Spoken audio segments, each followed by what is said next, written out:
बोली जगदम्बे मैया की जय हो।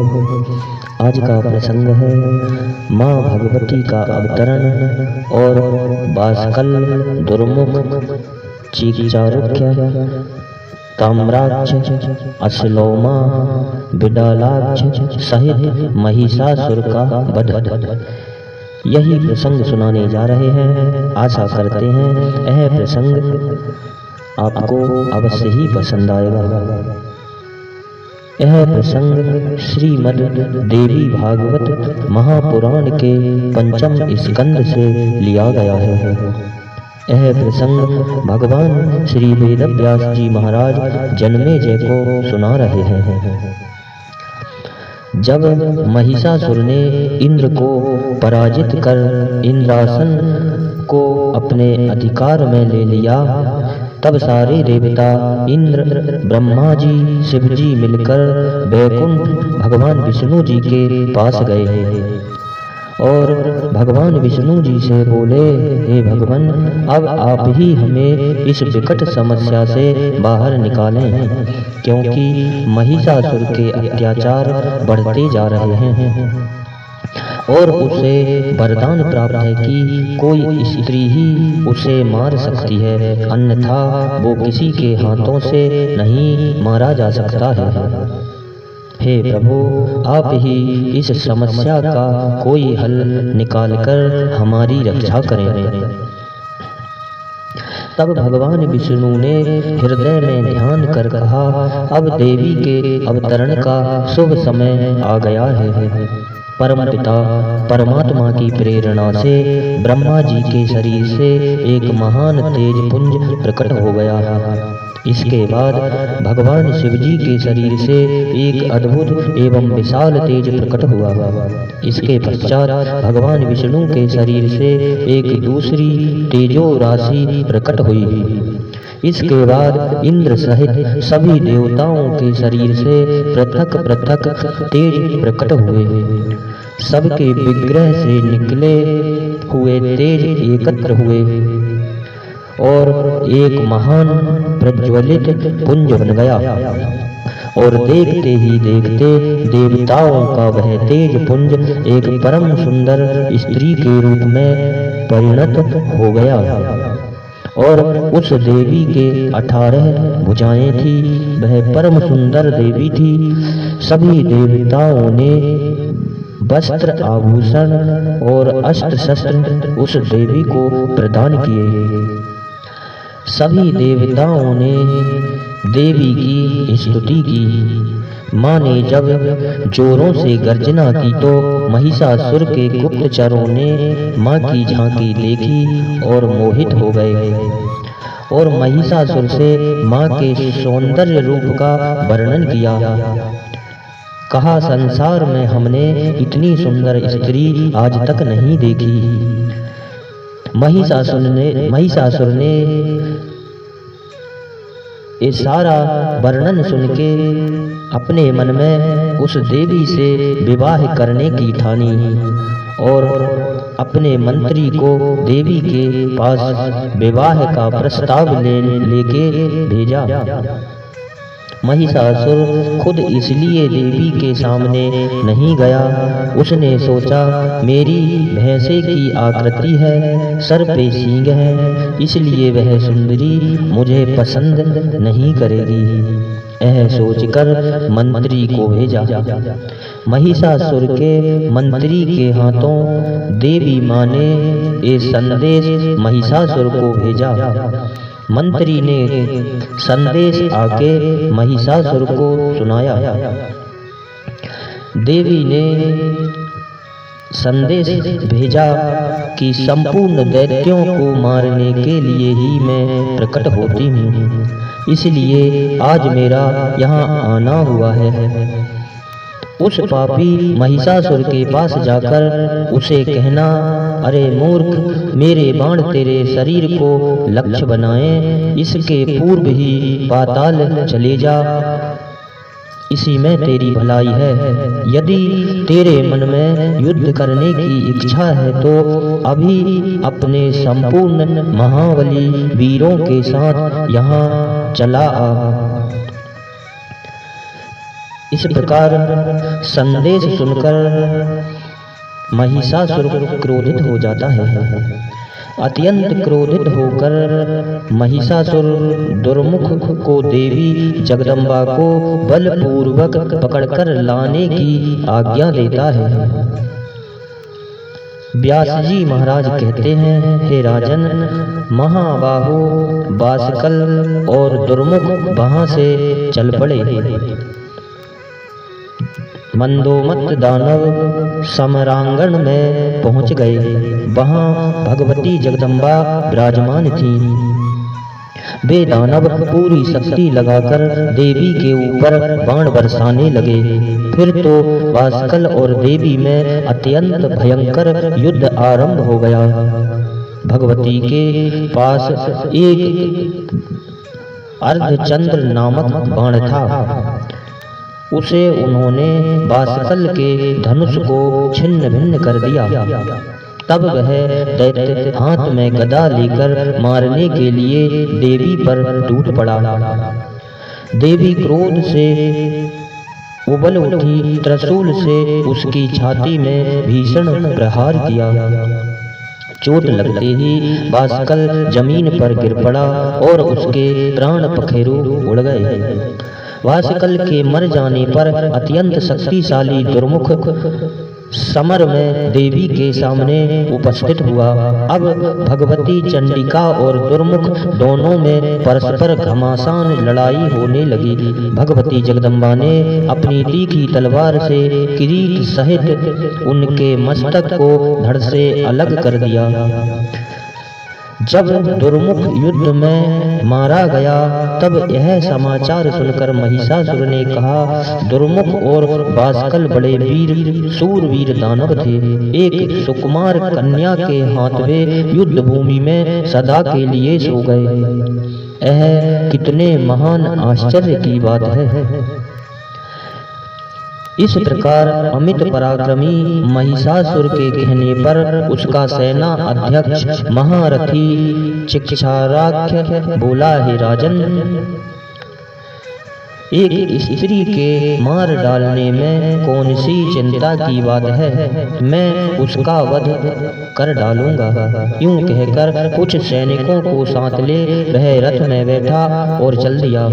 दूसरे शक्तिशाली ताम्र को उसने अपना अंग रक्षक बना लिया। व्यास जी कहते हैं, बल के अभिमान में मतवाले रहने वाले दोनों दानवों ने भगवती पर बाण वर्षा आरंभ कर दी। भगवती ने अपने तेज बाणों से चिक्षाराख्य के बाण काट डाले। उस समय भगवती और चिक्षाराख्य दोनों असीम पराक्रमी एवं महान सूरवीर थे। ताम्राक्ष के पास लोहे का बना हुआ एक बहुत सुदृढ़ मूसल था। उससे उसने सिंह के मस्तक पर चोट की। देवी की क्रोधाग्नि भभक उठी। उन्होंने तुरंत अपनी चमचमाती हुई तलवार से दानव का मस्तक धड़ से अलग कर दिया। ताम्राक्ष की ऐसी स्थिति देखकर चिक्षुराख्य ने झट तलवार उठा ली और वह भगवती चंडी की ओर दौड़ा। हाथ में तलवार लेकर सामने आते हुए दानव को देखकर भगवती ने उस पर 5 बाण से प्रहार किया। देवी के एक बाण से चिक्षुराख्य की तलवार कट गई। दूसरे बाण से उसका हाथ साफ हो गया और अन्य बाणों से उसका मस्तक धड़ से अलग हो गया। इस प्रकार चिक्षुराख्य और ताम्राक्ष इन दोनों राक्षसों का निधन हो गया। इनके मर जाने पर सारी दानव सेना भयभीत होकर चारों दिशाओं में भाग चली। ऋषि देवता गंधर्व वैताल सिद्ध और चारण इन सब के मुंह से बार बार भगवती चंडिका की विजय घोषणा होने लगी। व्यास जी कहते हैं, देवी ने चिक्षुराख्य और ताम्राक्ष को मार दिया। यह समाचार सुनकर महिषासुर के आश्चर्य की सीमा नहीं रही। तब उसने देवी का वध करने के लिए बहुत से अमित बलशाली दैत्यों को जाने की आज्ञा दी। उन दैत्यों में आसीलोमा और विडालाक्ष ये प्रमुख दानव थे। इन्होंने कवच पहन लिए और हाथों में अस्त्र शस्त्र ले लिए और विशाल सेना के साथ समर में जा उपस्थित हुए। पहले विडालाक्ष ने देवी के ऊपर सात बाण चलाए। भगवती जगदम्बा ने अपने सहायकों से विडालाक्ष के बाण काट डाले। साथ ही अपने 3 तीखे तीरों से उस पर चोट की। बाण की असहाय व्यवस्था के कारण विडालाक्ष युद्ध भूमि में गिर पड़ा और उसी क्षण उसके प्राण पखेरु उड़ गए। यह देखकर असीलोमा हाथ में धनुष लेकर युद्ध करने के लिए तैयार हो सामने आ गया। दानव श्रेष्ठ असीलोमा ने देवी के ऊपर बाण बरसाना आरंभ कर दिया। निकट आते ही भगवती ने अपने बाणों से उसके बाण काट डाले। साथ ही शीघ्रगामी अन्य बाणों से असीलोमा को गहरी चोट पहुंचाई। असीलोमा का सर्वांग बाणों से बिध गया। रुधिर की धार बह रही थी। फिर तो असीलोमा ने लोहे की बनी विशाल गदा हाथ में उठा ली। देवी ने उसी क्षण अपनी तीक्ष्ण तलवार से उसका मस्तक धड़ से काट गिराया। शेष संपूर्ण सैनिकों को सिंह ने अपने पराक्रम से मार गिराया। कुछ टूटे फूटे अंग वाले मूर्ख दानव दुखित होकर महिषासुर के पास पहुँचे। वे रोने और गिड़गिड़ाने लगे, महाराज असीलोमा और विडालाक्ष दोनों मारे गए, अब आप हमें बचाइए। सैनिकों की बात सुनकर महिषासुर के क्रोध की सीमा नहीं रही। उसने मन ही मन सोचा, मैं भैंसे के रूप में हूँ, मेरा मुख कुरूप है, मेरे मस्तक पर सींग है। इस रूप को देखकर देवी अवश्य ही उदास हो जाएगी। स्त्रियों को प्रसन्न करने के लिए रूप और चतुरता परम आवश्यक है। मन में विचार कर उस महाबली दानव राज ने भैंसे का रूप त्याग कर सुंदर पुरुष की आकृति धारण कर ली। अब उसके हाथों में संपूर्ण आयुध सुशोभित थे। अभिमान में चूर होकर सेना साथ लिए हुए वह भगवती जगदम्बा के पास पहुंचा। जब देवी ने देखा दैत्यराज महिषासुर निकट आ गया और बहुत से वीर उसके साथ आ रहे हैं, तब उन्होंने शंख ध्वनि आरंभ कर दी। महिषासुर भगवती के पास आ गया और उनसे बोला, देवी यह जगत परिवर्तनशील है। स्त्री अथवा पुरुष जो भी इसमें रहते हैं, सबके मन में सब प्रकार से सुख भोगने की इच्छा बनी रहती है। इंद्र प्रभृति सभी देवता संग्राम में मुझसे परास्त हो चुके हैं। इस समय मेरे महल में जितने दिव्य रत्न हैं, उन सभी का उपभोग करना तुम्हें सुलभ होगा। सुंदरी, अब तुम मेरी पटरानी बनने का प्रस्ताव स्वीकार करो। देवी ने कहा, अरे मूर्ख, तू अब पाताल भाग जा अथवा मुझसे युद्ध कर। तुझे मारने के पश्चात संपूर्ण असुरों का वध करके मैं सुखपूर्वक यहाँ से जाऊंगी।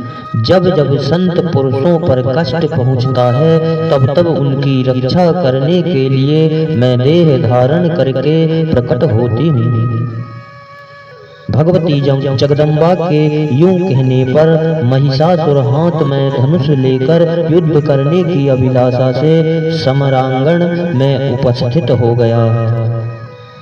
तदंतर भगवती जगदम्बा और महिषासुर में परस्पर अत्यंत भयंकर युद्ध आरंभ हो गया। इतने में दूरधर आधमका और देवी को लक्ष्य करके तीखे बाण चलाने लगा। तब भगवती ने चमकीले बाणों से दूरधर पर आघात पहुंचाया, जिससे तुरंत उस दानव के प्राण पखेरु उड़ गए। दूरधर की मृत्यु देखकर उत्तम अस्त्रों को जानकार त्रिनेत्र आया और उसने 7 बाणों से जगदम्बा पर आघात किया। जगदम्बा ने अपने तीखे बाणों से उन्हें काट डाले। साथ ही त्रिशूल से त्रिनेत्र की ध्वजा उड़ा दी। यह देखकर तुरंत अंधक आ पहुंचा। उसके पास लोहे की बनी गदा थी। उससे उसने सिंह के मस्तक पर प्रहार किया। सिंह ने क्रोध में भरकर उसे नखों से चीर डाला और उसका मांस खाने लगा। इतने राक्षस संग्राम में झुक मारे गए। यह देखकर महिषासुर के आश्चर्य की सीमा न रही। उसने अपनी गदा सिंह के मस्तक पर चला दी। अब तो सिंह को असीम क्रोध आ गया, अतः अपने नखों से उस महान दानव को फाड़ डालने में वह तत्पर हो गया। तब महिषासुर भी पुरुष की आकृति त्याग कर सिंह बन गया और उसने देवी के मतवाले सिंह को नखों से चीरने की चेष्टा आरंभ कर दी। महिषासुर सिंह बन गया और यह देखकर देवी क्रोध से तमतमा उठी। वह देवी महिषासुर पर बाणों की वर्षा करने लगी। तब वह दानव सिंह का वेश त्याग कर हाथी का वेश धारण कर लिया। फिर मनुष्य बनकर उसने हाथ में पर्वत का शिखर उठा लिया और उसे भगवती चंडिका पर फेंकने लगा। तब सिंह उछला और पुनः गजराज बने हुए महिषासुर के मस्तक पर विराजमान होकर अपने नखों से उसे फाड़ने लगा। इतने में महिषासुर हाथी का रूप त्याग कर अत्यंत बलवान एवं भयंकर बन गया और कुपित होकर देवी के सिंह को मारने के लिए प्रयास करने लगा। देवी ने झट तलवार से उसके मस्तक पर आघात किया। उसने पुनः भैंसे की आकृति धारण कर ली। सींग से देवी को मारने लगा।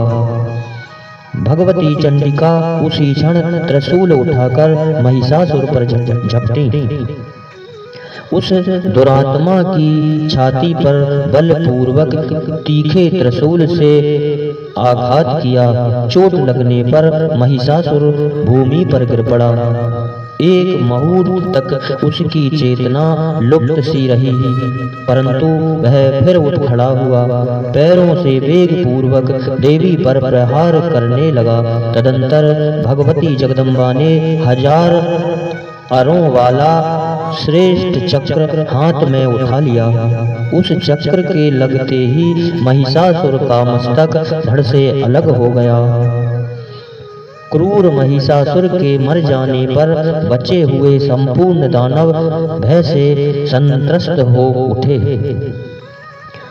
उन सबने पाताल की राह पकड़ ली। व्यास जी कहते हैं, महिषासुर का निधन देखकर इंद्र आदि समस्त देवताओं के मन में अपार हर्ष हुआ। वे भगवती जगदम्बा की स्तुति करने लगे। इन्हीं शब्दों के साथ बोलिए जगदम्बे मैया की जय।